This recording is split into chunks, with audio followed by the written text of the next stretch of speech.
पाठ 9 भूगोल का दूसरा पाठ वन एवं वन्य जीव संसाधन। जिस तरह से हमने 8वें पाठ में प्राकृतिक संसाधन पढ़ा, उसी तरह से वन और वन्यजीव संसाधन, वन अर्थात जंगल और जंगल में रहने वाले जीव को वन्यजीव संसाधन के नाम से जाना जाता है। सबसे पहले मैं आपको जंगल की परिभाषा बता रहा हूं। जंगलों का सामान्य अर्थ वृक्ष, झाड़ियां या घास का समुच्चय। प्राकृतिक वनस्पतियों में उन्हीं वनस्पतियों का समावेश हो सकता है जिसका विकास मनुष्य की सहायता बिना, अर्थात विकास में मनुष्य का कोई योगदान न हो, प्राकृतिक स्वरूप में हो, इसे अछत वनस्पति कहते हैं। अब आपके टिप्पणी के रूप में पूछा जाएगा जंगलों का वर्गीकरण।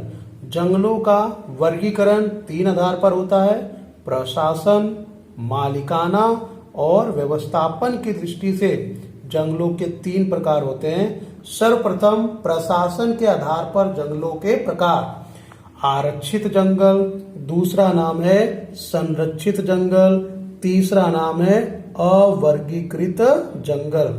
तो आपने देखा प्रशासन के आधार पर जंगलों के 3 प्रकार: आरक्षित जंगल, संरक्षित जंगल, अवर्गीकृत जंगल। आरक्षित जंगल, इस प्रकार के जंगल, इस प्रकार मतलब आरक्षित जंगल सीधे प्रशासन के नियंत्रण में होते हैं। इसमें लकड़ियां काटने, चुनने तथा पशुओं की चराई अर्थात चराई करने के लिए प्रवेश करने पर प्रतिबंध होता है। अर्थात आरक्षित जंगल का जो प्रशासन है सीधे देखभाल प्रशासन के द्वारा होता है। इसमें लकड़ियां काटने, चुनने और पशुओं की चराई करने पर प्रतिबंध होता है। दूसरा नंबर है संरक्षित जंगल। इस प्रकार के जंगलों की देखभाल शासन तंत्र द्वारा किया जाता है। यहाँ वृक्षों को हानि पहुंचाए बिना लकड़ियां चुनने एवं पशुओं को चराने के लिए स्थानीय मतलब उस जंगल के आसपास रहने वाले लोगों को छूट दी जाती है। तीसरा अवर्गीकृत जंगल, जिसे हम दूसरे शब्दों में कहें तो बिन वर्गीकृत जंगल। इस प्रकार के जंगलों का वर्गीकरण अब तक नहीं किया गया है। यहाँ वृक्षों को काटने और पशुओं को चराने पर कोई प्रतिबंध नहीं होता। तो ये हमने प्रशासन के आधार पर हल किया 3।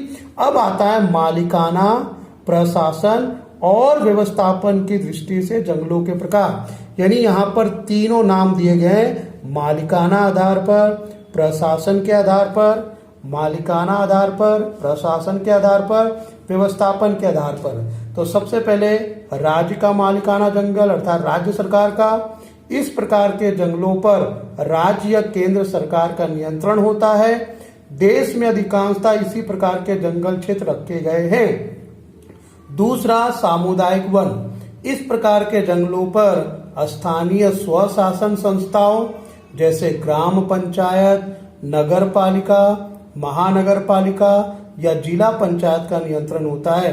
ये जो आप कोष्टक में ये सारे नाम देख रहे हो, विकल्प में भी पूछा जाएगा कि इस प्रकार के जंगल को क्या कहते हैं? सामुदायिक वन।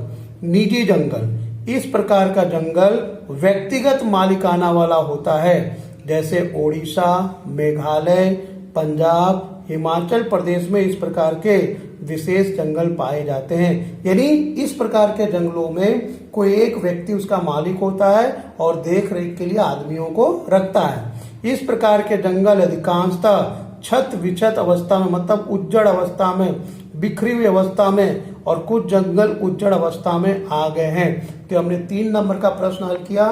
जंगलों का वर्गीकरण, प्रशासन के आधार पर जंगलों के 3 प्रकार है: आरक्षित जंगल, संरक्षित जंगल, अवर्गीकृत जंगल। दूसरा मालिकाना, प्रशासन और व्यवस्थापन की दृष्टि से जंगल के 3 प्रकार है: राज्य के मालिकाना जंगल, सामुदायिक वन, निजी जंगल।